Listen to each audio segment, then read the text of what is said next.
السلام علیکم ورحمۃ اللہ وبرکاتہ۔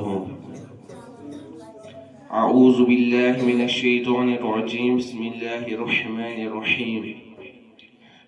وَلَقَدْ آتَيْنَا مُوسَى الْكِتَابَ فَاخْتَلَفَ فِيهِ وَلَوْلَا كَلِمَةٌ سَبَقَتْ مِنْ رَبِّكَ لَقُضِيَ بَيْنَهُمْ وَإِنَّهُمْ لَفِي شَكٍّ مِّنْهُ مُرِيبٍ۔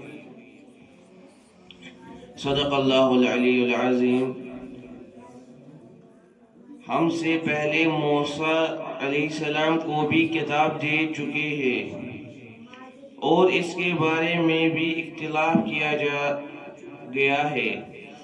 اگر آپ کے رب کے طرف سے ایک طرف پہلے ہی تعین نہ کر دی گئی ہوتی تو ان اختلاف کرنے والوں کے درمیان بھی کا فیصلہ کر چکا دیا ہوتا۔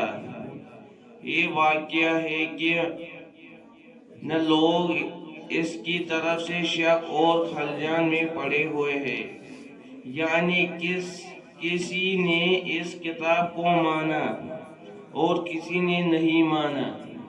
یہ نبی صلی اللہ علیہ وسلم کو تسلی دی جا رہی ہے کہ پچھلے انبیاء علیہ السلام کے ساتھ بھی یہی معاملہ ہوتا آتا ہے۔